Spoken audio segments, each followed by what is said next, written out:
राधे राधे। श्री हरिदास, श्री कुंज बिहारी। कैसे हैं आप सभी लोग? आई होप कान्हा जी की कृपा से आप सभी लोग अच्छे होंगे और स्वस्थ होंगे। ओम नमो भगवते वासुदेवाय। पुरुषोत्तम भगवान की जय हो, पुरुषोत्तम मास की जय हो। अधिक मास, पुरुषोत्तम मास, मल मास, अध्याय 21। संपूर्ण कथा श्री राजा हरिश्चंद्र की। अत्यधिक मास में, पुरुषोत्तम मास में श्री ठाकुर जी का नाम, भजन, कीर्तन और पूजन, महिमा, तीर्थों का सेवन, गंगा जी का स्नान करना और श्री ठाकुर जी का पूजन भजन की महिमा, अनंत पुण्य फल की प्राप्ति। अधिक मास में थोड़ा भी किया गया कार्य और थोड़ा भी किया गया पुण्य हमें पुण्य फल की प्राप्ति, अनंत प्रकार के पुण्य फल की प्राप्ति करता है और ठाकुर जी की कृपा प्राप्त होती है। अधिक मास में हम थोड़ा भी जो पुण्य अर्जित करते हैं, पुण्य पाते हैं, तो वो ठाकुर जी की हम पर इतनी कृपा बनती है कि हमें अत्यधिक पुण्य फल की प्राप्ति होती है, अनंत पुण्य फल की प्राप्ति होती है। श्रीमद् भागवतम महापुराण की कथाओं को श्रवण करके पुरुषोत्तम मास के भगवान की इस कथाओं को श्रवण करते हैं। राजा सत्यवादी हरिश्चंद्र की संपूर्ण कथा। सूर्यवंशी कुल के राजा हरिश्चंद्र अयोध्या नगरी के एक प्रतापी राजा थे। राजा हरिश्चंद्र जी का जीवन काल सतयुग से ही संबंधित है। राजा हरिश्चंद्र जी की पत्नी तारामती थी और इनके पुत्र का नाम रोहित था। राजा हरिश्चंद्र अपने वचन पर अडिग रहने वाले और सत्य के धर्म पर चलने वाले थे। राजा हरिश्चंद्र ने अपने धर्म की मर्यादा को कायम रखने के लिए अपने आप से स्वप्न में देखा और अपने मन से सोचते थे और उसका पूरा भी कार्य किया करते थे। नित्य सत्य बोलते, मर्यादा में रहते और जो भी सोचते, जो कार्य था वो पूरा किया करते। परोपकारी राजा हरिश्चंद्र नित्य दान किया करते। ऐसा कहा जाता है कि राजा हरिश्चंद्र सवेरे खाना खाने से पहले स्वर्ण, गाय, जल, भूमि, भोजन इत्यादि का दान किया करते। इसके पश्चात ही भोजन करते थे। राजा हरिश्चंद्र ने सत्य के मार्ग पर चलकर अपने महल और नगरी को भी त्याग दिया। समय की करवट ने उनसे उनकी पत्नी और बेटे रोहित को भी छीन लिया। राजा हरिश्चंद्र और तारामती की संपूर्ण कथा। राजा हरिश्चंद्र जी का स्वप्न देखते हैं। एक रात राजा हरिश्चंद्र जी को एक स्वप्न आता है कि उन्होंने अपने महल को किसी ब्राह्मण को दान कर दिया है। जब सुबह आँख खुलती है तो वो स्वप्न की घटना भूल जाते हैं। नित्य के काम निपटाकर राजा हरिश्चंद्र अपने दरबार में जाते हैं। उस दिन उनसे मिलने 1100 ब्राह्मणों के साथ महर्षि विश्वामित्र जी आ गए। महर्षि विश्वामित्र जी के पैर धोकर राजा हरिश्चंद्र जी ने उनका स्वागत किया। राजा हरिश्चंद्र जी को अपने स्वप्न की घटना याद आ गई। अपने स्वप्न की मर्यादा को रखने के लिए उन्होंने विश्वामित्र जी से अनुरोध किया कि क्या आप मेरे महल को दान में स्वीकार करेंगे। तब महर्षि विश्वामित्र जी ने राजा हरिश्चंद्र जी के प्रस्ताव को स्वीकार कर लिया। राजा हरिश्चंद्र जी ने सभी ब्राह्मणों को भोजन कराया, दक्षिणा देने लगे। तब महर्षि विश्वामित्र जी ने उनको रोक लिया और कहा, अब इस संपत्ति पर आपका कोई अधिकार नहीं है, इनका आप पहले ही दान कर चुके हैं। इतना कहकर विश्वामित्र जी ने राजा हरिश्चंद्र, रानी तारामती और रोहित उनके पुत्र को आभूषण से उतरवा दिए, जो उन्होंने आभूषण पहने थे, और दक्षिणा की मांग करने लगे। तब राजा हरिश्चंद्र जी ने निवेदन किया कि मैं पहले आपको सब कुछ दे चुका हूँ, अब मेरे पास दान देने के लिए कुछ नहीं है। इस बात पर विश्वामित्र जी ने कहा कि आपने महल हमको समर्पित कर दिया, वो दान है। हमने आपके यहाँ भोजन किया, इसकी दक्षिणा अलग चाहिए। हम यहाँ पर 1100 ब्राह्मण हैं, कम से कम एक एक स्वर्ण मुद्राएं तो दक्षिणा में देनी ही चाहिए, अन्यथा तुम पाप के भागीदारी बनोगे। महर्षि विश्वामित्र जी राजा हरिश्चंद्र जी से बोलते हैं। तब राजा हरिश्चंद्र संकट में पद गाए और कहते हैं, संकट में पद गाते हैं और उनको इसके लिए 1 महीने का समय मांगता है। संकट में जब पड़ जाते हैं तो वो सोचते हैं कि मैं 1 महीने का समय मांगता हूँ। फिर तीनों वहाँ से निकल जाते हैं, राजा हरिश्चंद्र, तारामती और उनके पुत्र। तीनों जने जब वहां से निकल जाते हैं, अपनी नगरी से बाहर जाने को कहा और अयोध्या नगरी में रहकर काम नहीं कर सकते थे अब तो।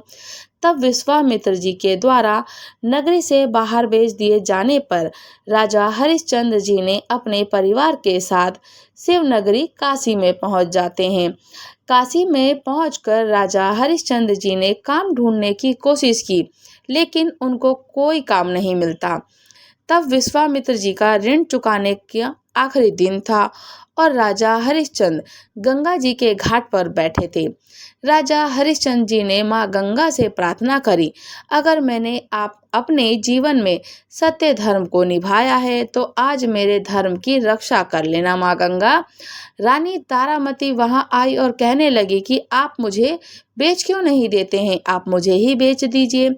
एक पति होते हुए मेरा धर्म है कि तुम्हारी रक्षा करूं और मैं तुम्हें बेचकर अपने पति धर्म को नष्ट नहीं कर सकता हूं, ऐसा उनके पति बोलते हैं। तब रानी तारा ने कहा, अपने पति के धर्म की रक्षा के लिए खुद को बेचने का निश्चय किया और काशी के बाजार में जाकर खड़ी हो गई। रानी ने आवाज लगाई कि कोई है जो मुझे खरीद सकता है। तब वहां एक पंडित आ गए। पंडित जी ने कहा कि उसकी पत्नी बीमार रहती है और मेरी पूजा की तैयारी और मेरी पत्नी की सेवा कर सकती हो तो मैं तुम्हें खरीद सकता हूँ। तब रानी तारामती ने कहा, हाँ मैं चल सकती हूँ, आपकी पत्नी की सेवा करूंगी, आपकी पूजा की तैयारी करूंगी। उनकी हाँ भर देती हैं। अपनी कीमत मांगी। पंडित ने 500 मुद्राएं देने को कहा कि मैं तुम्हें 500 मुद्राएं दे दूंगा। रानी ने उन 500 स्वर्ण मुद्राओं को ले लिया और राजा हरिश्चंद्र जी के चरणों में समर्पित कर दिया। तब रानी तारामती ने कहा कि उसने अपने पत्नी धर्म को पूरा किया, कोई गलती हुई हो तो उसे क्षमा कर देना। अब वह दासी बन गई है, इसलिए वह उनसे दूर जा रही है। इतने में वह पंडित तारामती को दर्दनाक स्थिति से बालों को पकड़कर घसीटता हुआ लेकर गया और हरिश्चंद्र जी ने अपनी आंखों को बंद कर लिया। वह रानी जिसके पास सैकड़ों सैकड़ों दासियां रहती थी, जिसके लिए फूल उठाना भी एक भारी था, आज वे किसी के घर चूल्हा फूकेगी, कुएं से पानी भरेगी और दास बनकर किसी की सेविका बनेगी। जब बेटे रोहित ने अपनी माँ को दूर जाता देखा तो वह उससे जाकर लिपट गया। पंडित ने उसको दूर जाने को कहा। तब राजा हरिश्चंद्र ने कहा कि एक बच्चे को उसकी माँ से दूर मत करो, आप इसको भी साथ ले जाओ। पंडित ने तारामती अभागन पर दया खाकर 100 स्वर्ण मुद्राएं और उसको भी खरीद लिया, पुत्र को भी खरीद लिया। तब ऋषि विश्वामित्र जी के वचन के अनुसार अभी 500 स्वर्ण मुद्राएं कम पड़ रही थीं।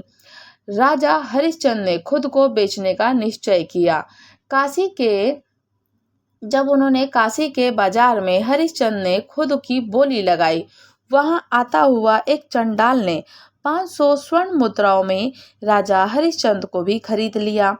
अब 1100 स्वर्ण मुद्राएं पूरी होने पर विश्वामित्र जी के रण से उऋण होकर राजा हरिश्चंद्र शमशान घाट में पहुंच गए।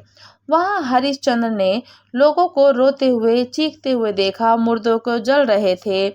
अब से हरिश्चंद्र को यही पर शमशान पर पहरा देना था, चंडाल का काम करना था। वहां पर अंतिम क्रिया के लिए आने वाले लोगों से कर वसूलना और कफन के कपड़े को हटाना हरिश्चंद्र का काम हो गया था। मुर्दे के साथ आने वाले चावल और पिंडदान में आने वाले जो थे वो हरिश्चंद्र खाकर पेट भरते थे, उनको वही खाना पड़ता था, शमशान में सोते और वहीं रहना पड़ता। इतनी विपदाओं के बाद भी राजा हरिश्चंद्र ने अपने धर्म को नहीं छोड़ा और पूरी निष्ठा से अपने धर्म के सत्य धर्म को ही निभाया। एक दिन पंडित जी ने रोहित को पुष्प लाने के लिए बगीचे में भेज दिया। वहां रोहित को काले नाग ने डस लिया और रोहित वहीं गिरकर मर जाता है। रोहित को जहर चढ़ने लगता है। रोहित को लगा कि अब वो नहीं बचेगा तो जोर से चिल्लाकर कहा कि कोई है कि जो मेरी माँ को कहना कि रोहित को सांप ने डस लिया है। किसी ने रानी तारा को सूचना दी कि उसके पुत्र को सांप ने डस लिया। रानी ने सारे काम को छोड़कर वहां से निकलने की कोशिश की, लेकिन पंडित जी की रानी को रोक लिया गया। पंडित जी ने उस रानी को रोक लिया, तारामती को रोका और सारे काम निपटाने को कहा। रानी, तारा का दुर्भाग्य देखो कि बेटा मरा हुआ पड़ा है और वह उसके पास भी नहीं जा सकती है। जब पंडित जी सो गए तब रानी दौड़कर बगीचे की तरफ गई। रानी ने रोहित को देखकर रोने की कोशिश की, लेकिन गांव वालों के डर से वह खुलकर रो भी नहीं सकी। अपने बेटे के अंतिम संस्कार के लिए वहां कोई रोने वाला भी नहीं था। रानी तारामती ने अपने साड़ी के पल्लू को फाड़कर और रोहित के शव को ढका। रानी ने रोहित को गोद में उठाया और वहां से शमशान की तरफ निकल पड़ी। शमशान में प्रवेश करते ही रानी तारामती फूट फूट कर रोने लगी। रानी की आवाज को सुनकर राजा हरिश्चंद्र की नींद खुल गई और उठकर बोलने लगे कि कौन है। राजा हरिश्चंद्र जी के सर पर काला कपड़ा और हाथ में एक लकड़ी थी। शमशान की चिताओं की आग से हरिश्चंद्र बिल्कुल काले और भद्र हो गए थे। रानी ने उनको नहीं पहचाना और कहा, मैं रानी तारा हूँ और ये मेरा बेटा जिसको सांप ने डस लिया है, इसका नाम रोहित है। यहाँ अंतिम संस्कार के लिए लाई हूँ। राजा हरिश्चंद्र ने जैसे ही ये नाम सुना उनको कुछ कुछ याद आने लगा। क्या तुम उसी दुर्भाग्यशाली हरिश्चंद्र की पत्नी हो जो अपने पति और पिता होने के धर्म को नहीं निभा सका? तब रानी ने हरिश्चंद्र की तरफ देखा और वे अपने दुख पीड़ा को भूलकर उनके चरणों में गिर पड़ी और रोने लगी। राजा हरिश्चंद्र और रानी तारा दोनों ही रोने लगते हैं। रानी ने होश संभाला और कहा, स्वामी, हमारे पुत्र का अंतिम संस्कार करना है। तब राजा हरिश्चंद्र ने उठकर खड़े होते हैं और बोलते हैं कि यहाँ अंतिम संस्कार करने के लिए तुम्हें पहले कर देना होगा। रानी ने कहा, मेरे पास देने के लिए कुछ भी नहीं है। तब राजा हरिश्चंद्र ने रानी को कहा कि बिना कर के यहाँ अंतिम संस्कार नहीं कर सकती हो, चाहे तो इसको गंगा में डाल सकती हो। रानी ने अपनी साड़ी के पल्ले को फाड़कर हरिश्चंद्र जी को सौंपते हुए बोली, इसके अलावा मेरे पास देने के लिए कुछ भी नहीं है। रानी का पीछा करते हुए गांव वाले लोग वहां आ पहुंचे। लोगों ने रानी तारा पर इल्जाम लगाया कि वहां गांव से चोरी करके यहां आई है। चंडाल राजा हरिश्चंद्र जी ने तलवार थामते हुए बोला कि इसकी गर्दन काट दो। तलवार को हाथ में लेकर राजा के हाथ रुक गए। रानी तारा ने कहा कि आप अपने हाथ रोकिए मत, ये आपके मालिक का आदेश है। पत्नी अगर चली गई तो वापस आ सकती है, बेटा भी आ सकता है, लेकिन अगर एक बार धर्म नष्ट हो गया तो वापस लौटकर नहीं आ सकता। इसलिए आप अपने हाथ रोकिए मत और मेरी गर्दन को काट दीजिए। समय की ऐसी करवट को देखकर पत्थर भी रो पड़ते हैं। तो फिर भगवान तो वहां आना ही था। भगवान जी को स्वयं वहां भगवान प्रकट हो जाते हैं। भगवान वहां आते हैं और उन्होंने राजा हरिश्चंद्र जी के हाथ को पकड़ लिया। तब राजा हरिश्चंद्र ने देखा कि भगवान स्वयं उनको रोकने के लिए आए हैं। तब राजा हरिश्चंद्र जी उनके चरणों में गिर पड़ते हैं। भगवान ने उनको उठाया और गले से लगाया। भगवान ने कहा, बहुत हुई तुम्हारी परीक्षा, तुम परीक्षा में सफल हुए। तुम एक सत्यवादी राजा हरिश्चंद्र हो। राजा हरिश्चंद्र ने भगवान से कहा कि क्या आपको मेरे धर्म पर विश्वास नहीं था जो आपने इतना खेल रचाया? बताइए भगवान। तब भगवान ने कहा कि मुझे तेरी सत्यता पर पूरा विश्वास था कि तू सत्य है, इसलिए मैंने तुम्हें चुना। तुम सत्य की परीक्षा में पास हुए। तुम्हारे जैसा सत्यवादी राजा ना तो आज तक हुआ है और ना ही कोई आगे होगा। ये दुनिया तुमको सत्यवादी राजा हरिश्चंद्र के नाम से जानेगी। भगवान ने मरे हुए रोहित को जिंदा कर दिया, सभी को सुंदर शरीर प्रदान कर दिया। महर्षि विश्वामित्र जी ने उनको महल वापस सौंप दिया। पुनः राजा हरिश्चंद्र और रानी तारामती उस महल में रहने लगे और राजभोग भोगने लगे।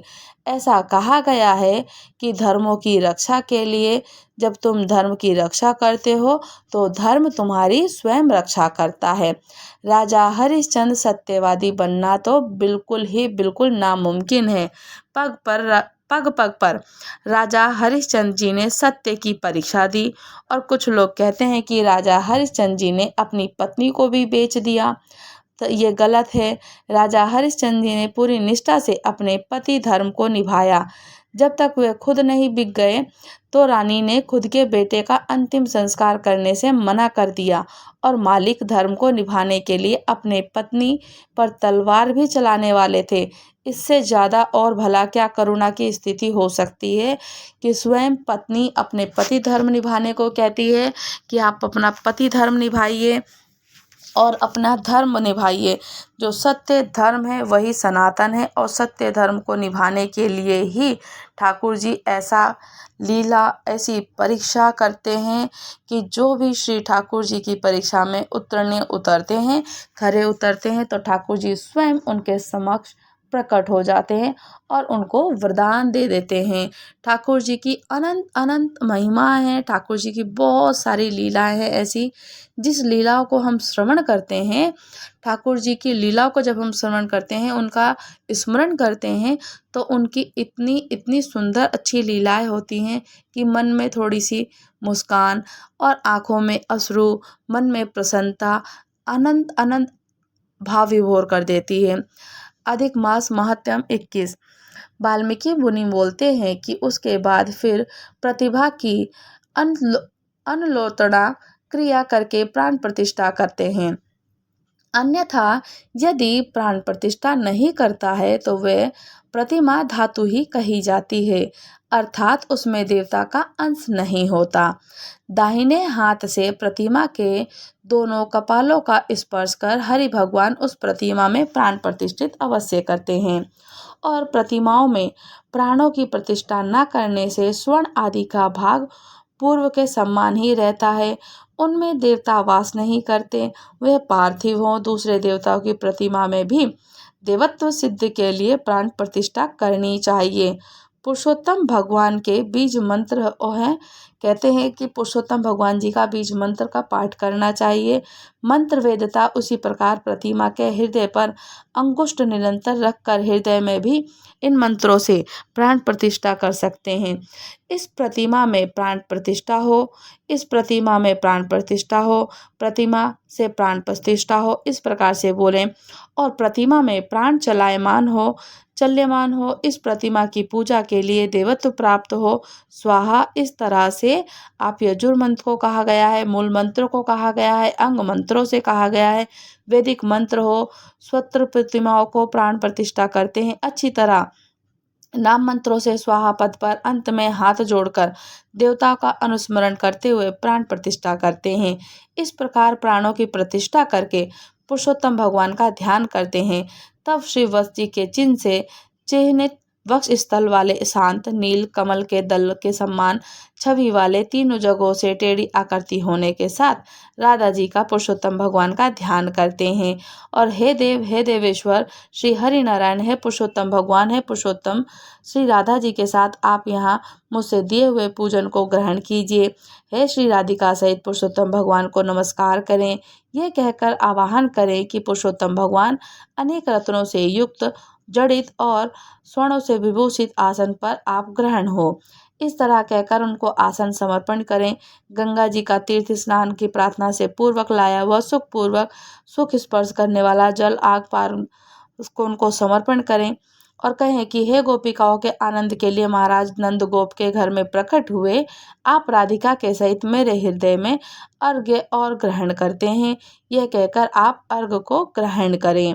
हे ऋषिकेश, हे जगन्नाथ, हे मालिक, हे पुरुषोत्तम मास, हे पुराण पुरुषोत्तम, अच्छी तरह से लाया गया स्वर्ण के कलश में स्थित गंगा जल से आप आचमन करें। ये कहकर उनको आचमन करते हैं। मेरे से लाए गए पंचतंत्र और पंचामृत में राधिका सहित जगत के दाता आपको पूजित होने पर अर्थात मेरे कार्य की सिद्धि प्राप्त हो। आप राधिका को आनंदित करते हैं। आप पंचामृत से स्नान करें, उनको समर्पण करें। योगेश्वर गोविंद पर्वत को धारण करने वाले यज्ञों के स्वामी गोविंद भगवान को नमस्कार करें। इसी तरीके से समस्त प्रकार से उनको समर्पण करके ठाकुर जी का आपको मेरा नमस्कार है, भवसागर से मेरी रक्षा करें।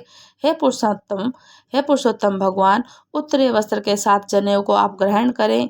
ये कहकर उनको जनेऊ से आचमन दे दें, जनेऊ ग्रहण कराएं और अत्यंत मनोहर सुगंधित दिव्य श्रीखंड चंदन विलेपन के साथ उनको चंदन समर्पण करें। चंदन समर्पण करके उनको मैं मालती आदि सुगंधित पुष्पों से पूजन करते हैं। आप इनको ग्रहण कर लीजिए, पुष्पों का समर्पण करें और उनको नंद यशोदा के पुत्र, कैसी दैत्य को मारने वाले, पृथ्वी के भार को उतारने वाले, अनंत विष्णु रूप धारण करने वाले प्रद्युमन, अनिरुद्ध, नीलकंठ और श्रीकंठ, सकला शस्त्रधरत, वच संपत्ति, केशव और सर्वात्मा, इन नामों से पैर, गुल्फ, जानू, झगन, घटी, भेड़, नाभि, हृदय, कंठ, बाहु और मुख, नेत्र, सिर के स्वर्ग को पुष्पों से हाथों में लेकर उनको नामों से स्मरण करते हुए स्वरूपी जगतपति भगवान को पूजन करें और प्रत्येक प्रत्यंग का पूजन करके उनको केशव आदि नाम के मंत्रों से उच्चारण करें। एक एक पुष्प हाथ में लेकर पुरुषोत्तम भगवान का पूजन करें। वनस्पतियों से रस से बना हुआ गंध युद्ध से उत्तम, समस्त देवताओं को सूंघने के योग्य धूप आपको ग्रहण है, आप समर्पण करते हैं। सबको आप चीज नैवेद्य को ग्रहण करें, मेरी भक्ति को अचल करें, इच्छा के अनुकूल वर देवें और परलोक की उत्तम गति को देवें। यह कहकर उनको नैवेद्य समर्पण करें, मध्य में जल समर्पण करें, आखिर में आचमन को जल को देते हैं। और हे त्रिलोकीय व्याधियों को समन करने वाले, अच्छी तरह स्वर्ण से कलश में आप गंगा जल लाया हूँ, इस जल का आप आचमन करें। मैंने इस फल को आपके सामने स्थापित किया है, इसलिए मेरे जन्म जन्म के सुंदर फलों की प्राप्ति हो। यह कहकर उनको श्रीफल यानी कि बेलपत्र का समर्पण कर दीजिए। बेलपत्र उनको समर्पण करें। गंध कपूर से युक्त कस्तूरी आदि से उनको हर प्रकार के सुंदर से चंदन, गोपी, कस्तूरी, उपटन का ग्रहण करें और उनका तिलक धारण कराएं। सुपारी से युक्त कपूर सहित मनोहर भक्ति से युक्त तांबूल को ग्रहण करें और तांबूल को समर्पण कीजिए। ब्रह्मा के गर्भ में स्थित अग्नि के बीज अत्यंत पुण्य के फल देने वाले स्वर्ण आप ग्रहण करें और मेरे लिए शांति देवें। यह कहकर आप दक्षिणा उनको समर्पण करें और कहें कि शरत काल में होने वाले कमल के समान श्याम, 3 जगहों से टेढ़े होने पर भी सुंदर आकृतिक देवेश श्री राधिका के साथ भगवान की आरती करता हूँ। उनको निराजन समर्पण करें। हे जगन्नाथ मेरी रक्षा करें, रक्षा करें। हे त्रिलोक्यनाथ मेरी रक्षा करें। आप भक्तों पर कृपा करने वाले मेरी प्रदक्षिणा को ग्रहण करें और मेरी प्रदक्षिणा को समर्पण करें। ऐसा कहकर उनके देव यज्ञ के कारण यज्ञों के स्वामी गोविंद भगवान को नमस्कार है, मेरा आपको बारंबार नमस्कार है। आप हर प्रकार के नमस्कार करें, उनको फल, फूल, धूप, दीप, नैवेद्य समर्पित करें।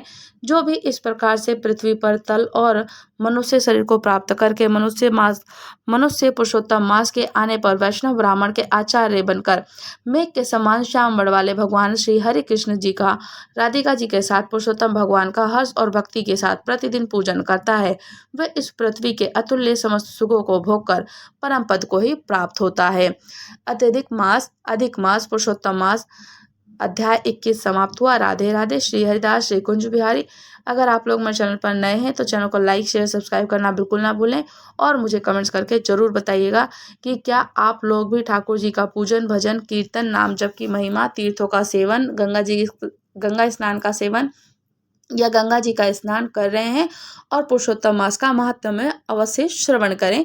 श्रीमद् भागवत पुराण को अवश्य श्रवण करें। राधे राधे। श्री हरिदास, श्री कुंज बिहारी।